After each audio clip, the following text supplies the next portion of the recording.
Boa tarde, bom dia ainda, né? Bom dia a todos. Queria agradecer a Andréia, que me deu um presente com esse tema.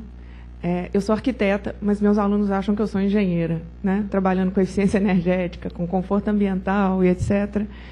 E a minha origem dentro dessa área é da iluminação natural, e é por isso que eu vou falar bastante de iluminação natural. O Fernando já falou alguma coisa de iluminação artificial. Vou complementar com a iluminação artificial, porque eu acho que, num projeto como esse, eu olhando o tema, eu acho que nós temos uma oportunidade única, num terreno desafiador, de usar sistemas bastante fantásticos para iluminar naturalmente. E eu acredito que, com um sistema de iluminação natural bem projetado, nós consigamos bem mais do que os percentuais colocados aqui pelo Fernando Westphal. Porque, na verdade, a gente tem feito brises iguais para fachadas diferentes, temos simulado e falado assim, olha, ok, o potencial de economia de um brise é esse. Mas a adequada relação entre insolação e iluminação, ganho térmico, a adequada proteção das fachadas, o adequado dimensionamento da abertura para a função de gerar conforto para o usuário, ela tem sido bastante negligenciada na nossa arquitetura. A gente está fazendo projetos para eficiência energética e para pouca eficiência do uso e do conforto dos usuários. Essa é uma área, eu falo que eu sou consultora em eficiência energética e iluminação natural, na verdade, muito pouco em iluminação natural, mas é a área em que eu gostaria de efetivamente poder trabalhar mais, mas a gente tem pouca entrada de análise desses sistemas para iluminar os ambientes no Brasil.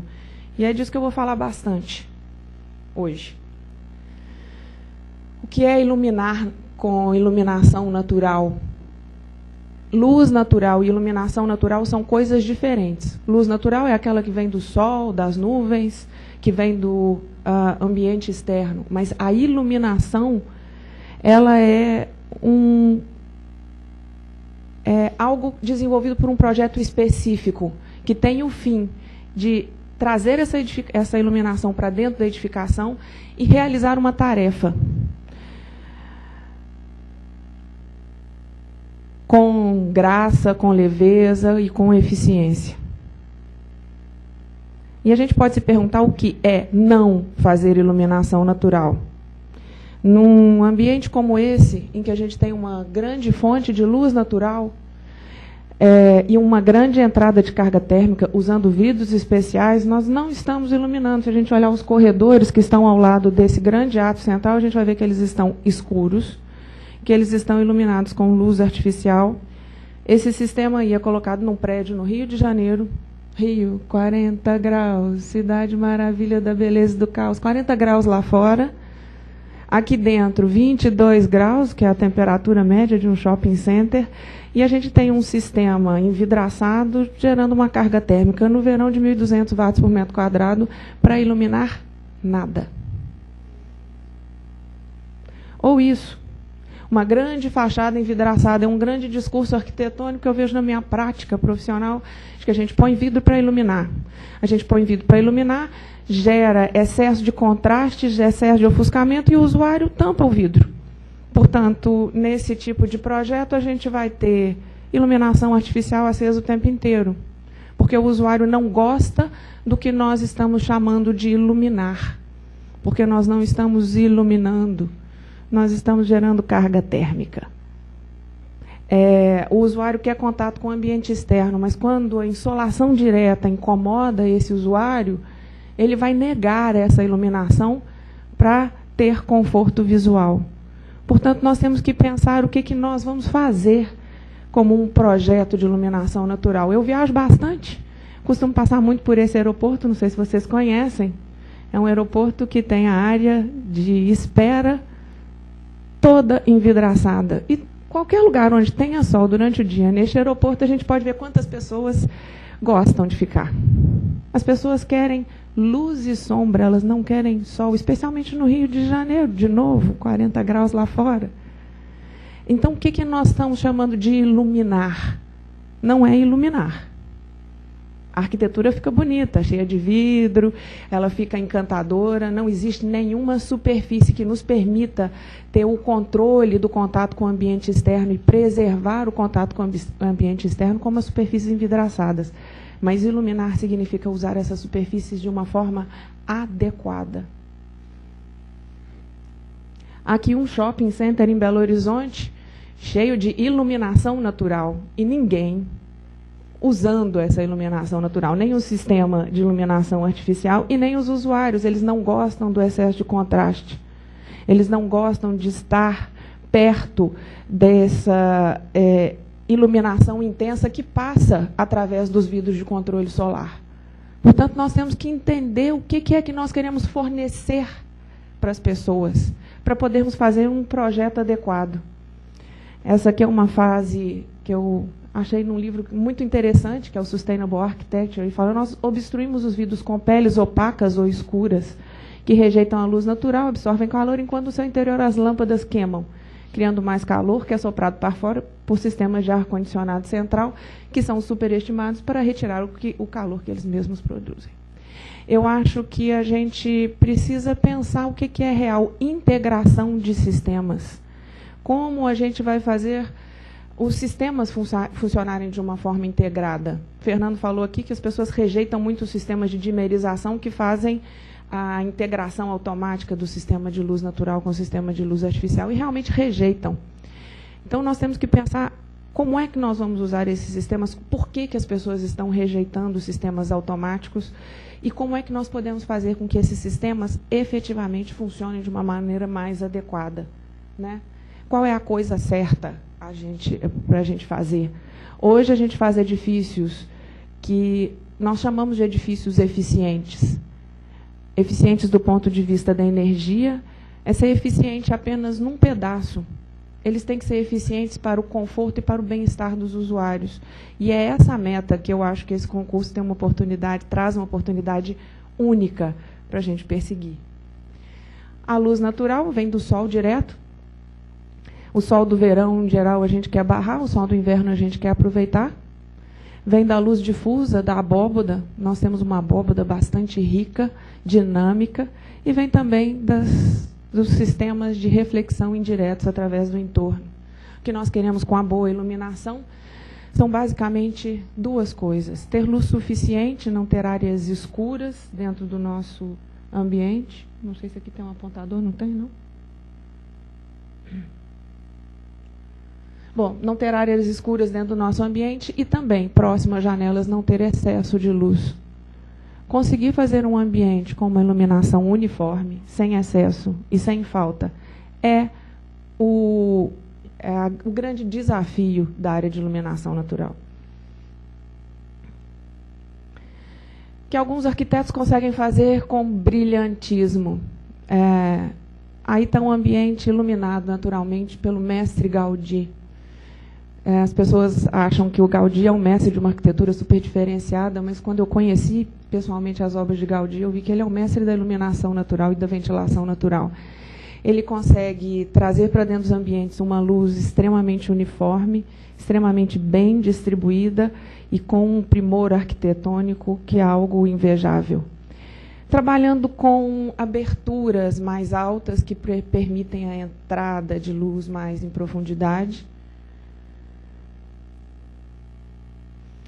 Quando a gente não consegue fazer isso, o que a gente deve fazer é trabalhar sempre com novas fontes de luz, como nessa escola, onde eu tenho duas entradas de luz. A entrada na lateral, onde a gente tem o sol, está protegida.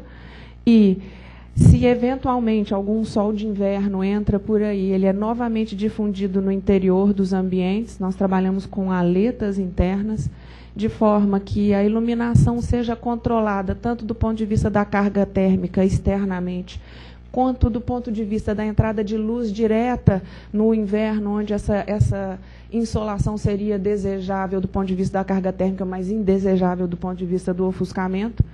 Nós trabalhamos com um sistema, essa arquitetura trabalha com um sistema que vai trabalhar como as aletas hoje do sistema de iluminação artificial, só que usados para a luz natural. Seria uma releitura ao inverso, né?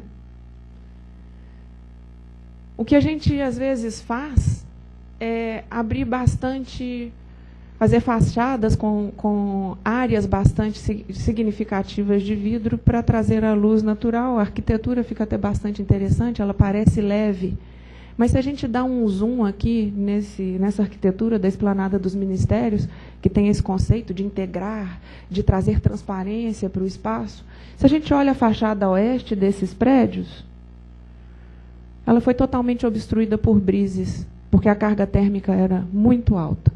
Aí a gente pode olhar a fachada leste desses prédios, onde a carga térmica da insolação é semelhante, mas o horário em que essa insolação incide na fachada é menor. Pela manhã, as temperaturas estão mais baixas em Brasília, e a gente pode ver o quanto o usuário gosta dessa insolação. Ele absolutamente nega essa luz natural, esse contato com o ambiente externo, por causa do seu incômodo, o incômodo da carga térmica resultante dessa fachada. Então, se a gente não pensar no usuário, o usuário ele faz isso com a nossa arquitetura, e os nossos potenciais de eficiência e de conforto vão por água abaixo. Aquilo que a gente projeta tem que estar centrado no usuário. Uma forma da gente pensar na proteção das fachadas são os brises. Mas os brises, o que eles fazem é muito obstruir essas fachadas. A quantidade de luz que antes seria presente sem a presença do brise diminui, porque a gente está entrando com uma obstrução. O que nós temos que fazer é fazer com que essa obstrução também seja uma fonte de luz, que ela nos ajude a refletir luz para dentro do ambiente de uma forma bem dimensionada, de uma forma em que eu possa ter as duas características funcionando dentro do sistema. O sombreamento da radiação direta, que é incômoda para o usuário, e o redirecionamento dessa luz excessiva para um plano fora da visão do usuário, porque o que incomoda o usuário é a fonte de luz perto do seu sistema visual. Portanto, se eu tiro essa fonte de luz do sistema visual e redireciono para uma fonte onde ela pode distribuir luz, geralmente para o teto, eu posso melhorar bastante essa integração dos sistemas. Um mestre nessa integração dos sistemas é o arquiteto Álvaro Aalto. Essa biblioteca de Seinajoque, ela tem um sistema bastante interessante numa biblioteca, em que se usam janelas altas para se trazer luz de cima e em profundidade, mas a abertura é protegida com brises para evitar a insolação direta. Esses brises são claros e refletores e refletem luz para cima. Essa luz refletida para cima é redirecionada para a superfície que eu quero iluminar, no caso, as estantes da biblioteca, através de uma superfície clara e difusora. Então, essa biblioteca tem entrada de luz do alto, em profundidade, protegida da insolação direta, mas refletida para um teto difusor que volta para iluminar o objeto que se quer iluminar nesse caso. E a iluminação é extremamente agradável, livre de grande parte de carga térmica e, efetivamente, permite que a gente não use luz artificial em uma boa parte desse espaço. E o elemento de proteção solar está absolutamente integrado na arquitetura, do meu ponto de vista. Ele não está sobrando. Eu não fiz uma arquitetura e depois eu pus um brise. Ele faz parte da composição arquitetônica.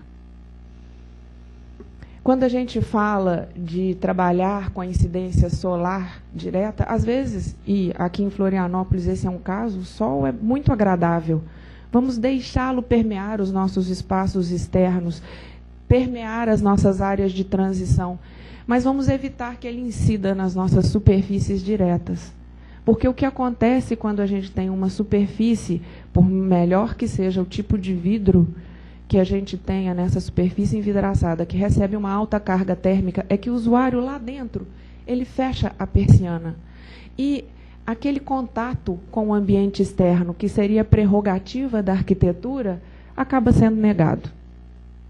A gente pode fazer outros tipos de solução. Nesse prédio, que é um prédio tombado do Itamaraty, o arquiteto que estava trabalhando lá na época não podia mexer na fachada externamente, mas ele tinha esse problema da radiação solar direta, que era negada pelos usuários. Então, o que o arquiteto trouxe como solução? Ele trouxe como solução uma prateleira de luz que libera a parte superior da abertura, onde vai bater sol, mas ela vai ser refletida para o teto novamente, e volta a dar o contato externo para o usuário através de uma persiana microperfurada que permite a proteção da insolação direta restante na parte inferior da abertura.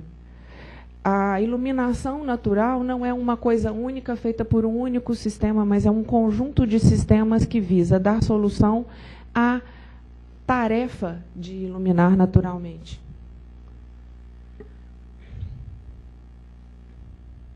As prateleiras de luz são elementos fantásticos para que a gente possa fazer um controle híbrido, deixar bastante luz entrar para cima e fazer um controle na parte inferior, onde estão os usuários. Esse controle pode ser feito por uma persiana, por uma tela, por uma platibanda.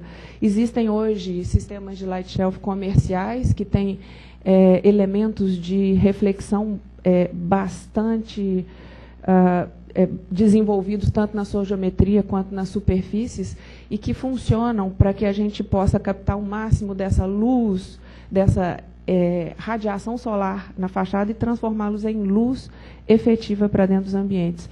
Mas lembrando que o sistema tem que ter um controle duplo, um controle da parte superior para difundir a luz e da parte inferior para que o usuário possa controlar o quanto de luz ele quer ter acesso, quanto que ele quer ter acesso do ambiente externo, qual é a privacidade que ele gostaria de ter.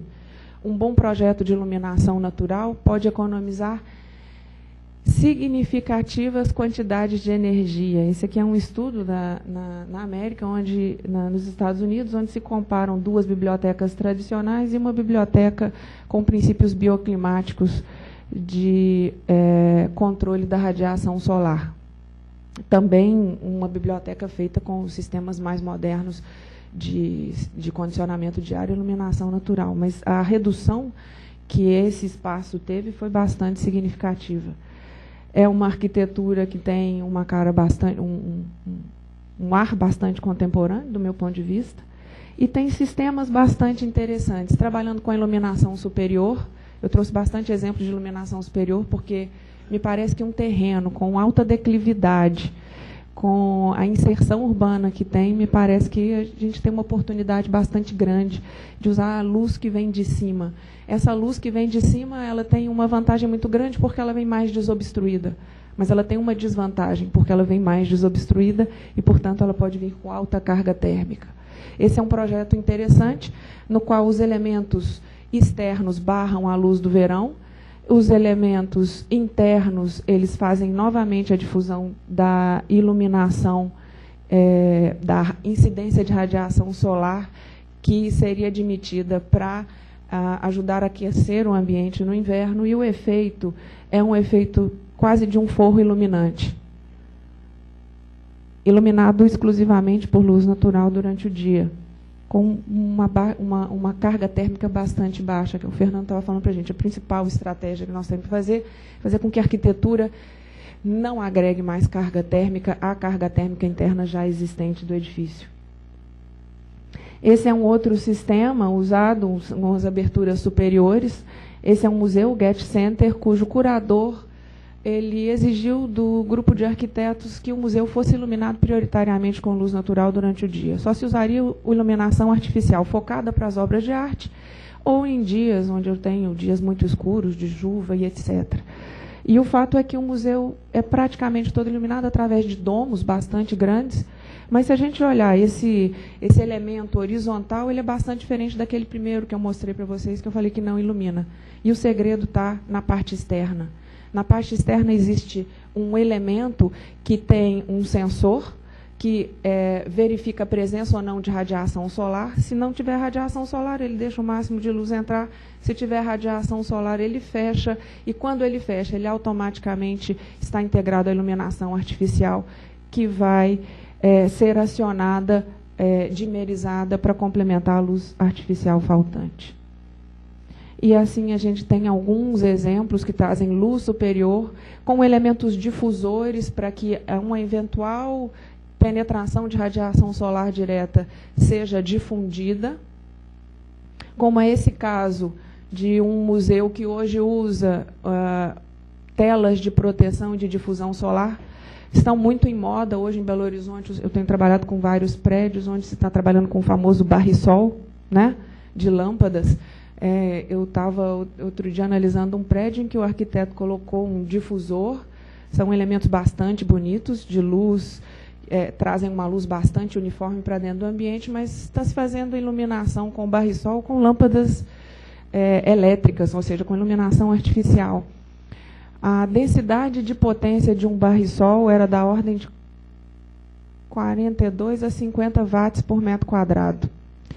Para vocês terem uma ideia, um escritório, para atender os níveis de LEED, de Procel, deve ser iluminado com 10 watts por metro quadrado. E um barrisolzinho, né, de 2 metros por 3 metros tinha, se não me engano, 38 lâmpadas. Ou seja, tinha uma carga térmica enorme. Nós podemos fazer uma iluminação parecida com a do barrisol, mas, em vez de usar lâmpadas artificiais, nós podemos usar iluminação natural, que é o caso desse sistema em Paris. Lá o sol não passa alto no céu, ele passa baixo, mas tem um sistema que faz a captação da luz e a pouca radiação solar que entra é difundida por esse elemento. Quando não tem luz natural suficiente, aí sim, atrás desse barrisol, se acendem lâmpadas de luz artificial. É um sistema híbrido bastante interessante. E esse sistema de telas difusoras é usada em todo o museu, não apenas naquelas salas de exposição, que são grandes telas do Monet, mas em todo o sistema, e a iluminação resultante é bastante interessante. Ela não é uma iluminação feita com iluminação artificial, mas usa de elementos hoje que são usados para iluminação artificial. Aqui nós temos um outro elemento. O arquiteto optou por fazer um teto iluminante também, mas a iluminação ela é toda filtrada através de um sistema de aletas que fazem a reflexão da luz direta, e então essa luz é espalhada e fica bastante uniforme dentro do ambiente interno. Um outro tipo de sistema de difusão são as lentes Fresnel, que são usadas nesse supermercado. A gente pode ver que entra luz, mas não entra luz direta. A gente não tem aqueles focos muito direcionados que a gente viu em alguns outros exemplos. Uma boa estratégia para a gente fazer a iluminação natural é, toda vez que nós tivermos espaços muito compactos, abrir buracos, que a gente chama de átrios, lítrios, pátios, ou seja, trazer novas entradas de luz para espaços que fiquem muito profundos. O Fernando já falou, em vez de trabalhar com plantas muito compactas, trabalhar com plantas H ou trabalhar com plantas com átrio interno, de forma que a gente possa iluminar espaços que não seriam naturalmente iluminados por estarem muito longe de uma fonte de luz.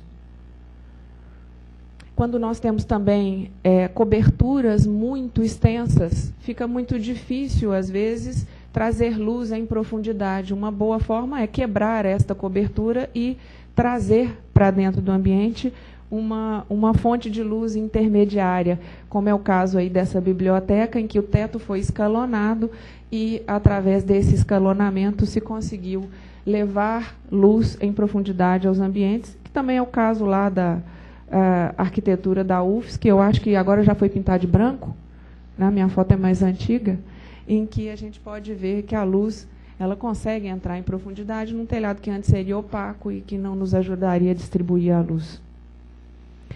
Nós também podemos usar de paredes iluminantes. Por que não fazer as nossas paredes translúcidas ao invés de transparentes? Como é o caso dessas paredes, que são feitas de comovente branco, em que, ao mesmo tempo em que a luz é barrada, ela é redirecionada e redifundida para dentro do ambiente. Essa é uma fábrica em Sorocaba, bastante interessante, iluminada com luz natural, não só pelas paredes iluminantes, mas também por essa grande clarabóia que fica no centro. O efeito é uma luz bastante bem distribuída, uniforme, um ganho térmico extremamente reduzido e um potencial de economia de energia de iluminação bastante elevado.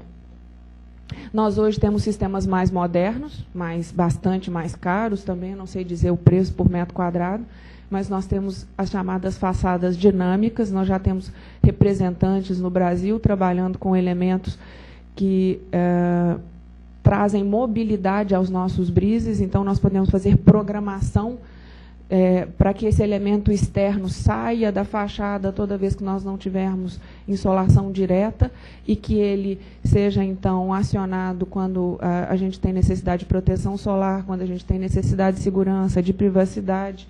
São elementos hoje cada vez mais incorporados na arquitetura, apesar do seu custo nem sempre viáveis economicamente ainda, mas são já uma realidade existente no mundo, e eu espero que em breve existente no Brasil, porque são fantásticos esses sistemas. A forma como nós vamos calcular a iluminação natural pode ser uma forma que é fantástica para a gente ver o que está acontecendo dentro dos ambientes, são as maquetes, mas nós também temos gráficos rápidos, métodos de avaliação computacional. O que nós temos que verificar é o que tipo de iluminação nós queremos para que tipo de céu nós temos. Esse aí é um céu de Florianópolis, né? Ontem eu estava conversando no jantar, dizendo que a gente tem as 4 estações num dia só. A gente também tem todos os tipos de céu num dia só, do céu claro ao céu encoberto, à chuva. E, portanto, a iluminação, o projeto de iluminação tem que levar em conta essa característica dessa dinâmica do céu de Florianópolis. O que nós queremos é não ter excesso de luz quando eu tenho muita radiação, nem falta de luz quando eu tenho menos. O que os níveis sejam adequados, sempre que a luz natural externa varia, minha luz interna varia também, mas eu tenho que estar dentro de limites aceitáveis, nem excesso, nem falta, e eu devo analisar essa quantidade de luz ao longo do ano. Toda vez que eu tiver presença de ofuscamento, essas áreas vermelhas muito grandes, nos espaços dos planos de trabalho, eu devo voltar à prancheta e rever o dimensionamento do meu sistema para que a gente consiga fazer uma iluminação difusa, uniforme, agradável o ano inteiro. Nós podemos também usar de sistemas de medição. Hoje, aqui em Santa Catarina, lá na universidade, a gente tem um céu artificial que nos permite visualizar, do meu ponto de vista, melhor do que qualquer sistema computacional de renderização, o que acontece dentro do ambiente com a iluminação, com a dinâmica dos tipos de céu que nós temos. E, finalmente, nós temos que integrar todo esse projeto de luz com os sistemas artificiais. Como muito bem o Fernando já falou, nós temos que pensar em forros, alturas de forros, a existência de sistemas complementares, o uso ou não de sensores. Nós temos que dimensionar os sistemas para que a gente tenha quantidade de luz suficiente com a maior eficiência possível. Lembrando que iluminação não é algo único. Nós temos sistemas diferentes para requisitos diferentes, mas o que nós queremos é sempre manter o máximo do tempo possível as luminárias apagadas perto das janelas. E sempre que possível, mais luminárias apagadas, se nós trabalhamos com pés direitos mais altos, se nós trabalharmos com o controle do ofuscamento, nós podemos ter escritórios, espaços que funcionem uma boa parte do ano, uma boa parte do dia, sem o uso dos sistemas artificiais. Se nós formos usar os sistemas artificiais, seria bom a gente olhar como integrá-los com as leituras de luz natural que hoje são possíveis de ser feitas através de sensores, para que a gente possa ter um mínimo de acionamento durante o dia dos sistemas artificiais. Hoje nós temos tecnologias bastante novas, bastante eficientes para o uso para a diminuição da densidade da potência da iluminação artificial. Os LEDs entram cada vez mais fortemente no mercado como uma grande fonte para diminuição de potência. O que nós temos que ter cuidado com os LEDs é que muitos deles ainda não estão efetivamente testados na sua eficiência. Essa é uma tecnologia cujo rendimento cai significativamente a temperaturas acima de 25 graus. Portanto, usar LEDs em áreas condicionadas naturalmente pode significar que a gente tenha menos luz do que o projetado. Ainda não existe um sistema de avaliação do Inmetro para nos garantir qualidade desses sistemas. Portanto, nós temos que contar com bons fornecedores, com sistemas que nos forneçam garantia. Já nos sistemas de iluminação de lâmpadas fluorescentes, Nós já temos um mercado bastante atualizado e hoje os fabricantes já nos permitem diminuir a densidade de potência instalada com luminárias feitas especificamente para o nosso projeto. Em vez de termos luminárias quadradas de 4 lâmpadas, nós podemos fazer de 3 lâmpadas, se assim a densidade do nosso projeto exigir. Então, nós podemos buscar nos fabricantes soluções específicas para as nossas demandas. E usar a iluminação de tarefa. A iluminação, ela pode ser bastante reduzida em sua potência se a gente traz ela para perto do plano que a gente vai iluminar. Né? Ela é reduzida com o quadrado da distância. Portanto, uma iluminação que a gente coloca no teto, a gente pode colocar numa distância que seja a metade dessa, 1/4 da iluminação, 1/4 da potência que a gente precisaria para iluminar a mesma fonte à distância. Vários estudos nos dizem que, integrando a luz natural com a luz artificial, nós temos potenciais de economia que variam de 20% a 50%, desde que nós usemos sistemas automatizados de desligamento das lâmpadas, especialmente em espaços que são ocupados por muitas pessoas, em que ninguém é dono do sistema. E isso é um desafio para os arquitetos, porque esses sistemas ainda merecem ser melhor estudados. Se vocês forem especificar esse tipo de sistema, cuidem para ver onde vai estar a localização dos sensores, quem vai poder acionar, como vai ser acionado, qual é a programação desses sistemas. O fato é que eles existem e os potenciais de economia já são comprovados pela literatura. A gente precisa tirar do papel e colocar na realidade essa efetiva integração entre a luz natural e a luz artificial. E o que eu tinha para falar para vocês era basicamente isso. Na apresentação que vai ficar com vocês, tem os requisitos de LEED, Procel e Aqua genéricos, para que vocês deem uma olhada depois. Obrigada.